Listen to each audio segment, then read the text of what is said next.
How do professionals find information online? How can this be helpful to your future career?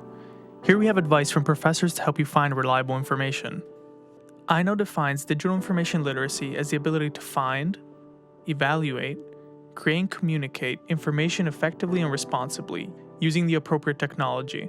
I know teaches students digital information literacy skills to help prepare them to navigate the future of digital information. In these videos, our I Know professors tell us how they relate the importance of finding and evaluating information to their profession. This is I Know Insights, faculty discuss information literacy in the professional sphere.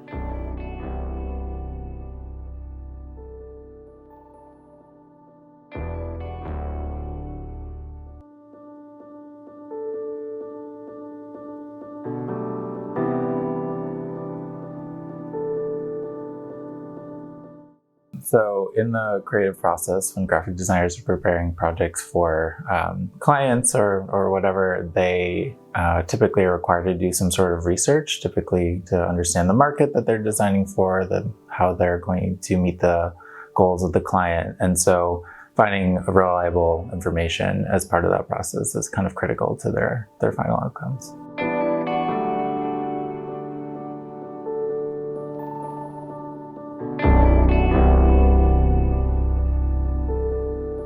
I find a lot in my class that students primarily look at social media. That's usually the first avenue because it's familiar, but there's not a lot of context necessarily in social media, or the sources are not very clear. And so I think that's an area that students need to kind of be able to move beyond. And so practicing kind of other places to find information becomes really important.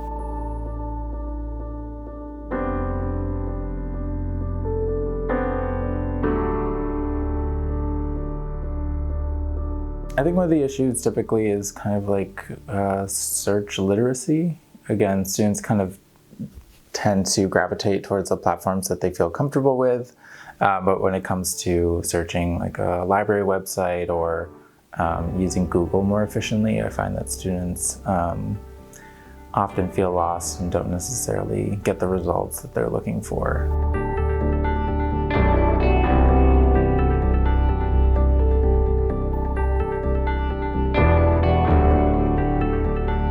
Graphic design history is a more traditional lecture course, whereas a lot of design courses are more studio based. And within a studio art design field, a lot of the way we work is kind of intrinsic.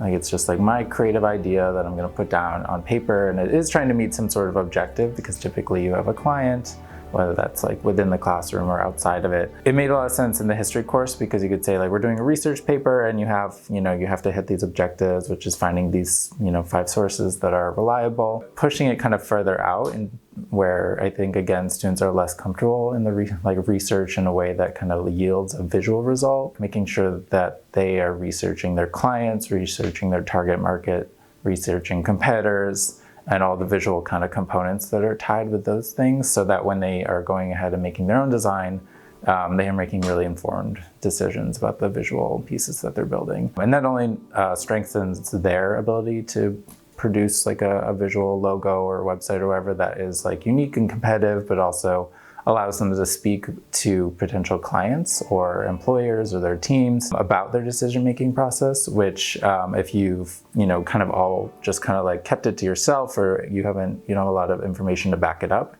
it becomes potentially kind of difficult to defend in a situation where everyone's kind of asking, why did you do what you do?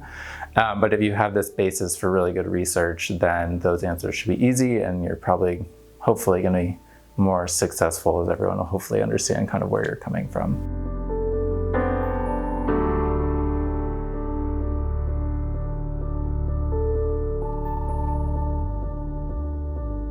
So as part of this project, again, because it's one of the few times that we're doing very formal academic research in the graphic design program, I invite, or we go to the library, but we work with a librarian to kind of give an overview of the resources that are available through the library, as well as how best to use them.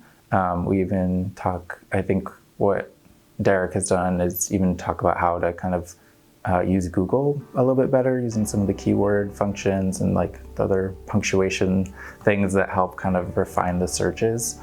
And students, again, are kind of, it seems to me that that's either like the first time that they're being shared, the information is being shared with them, or potentially they just need a refresh from something that they did earlier on in their academic careers. So it's a good refresher and a good moment to kind of talk about those things, especially as they're moving up to upper level design courses.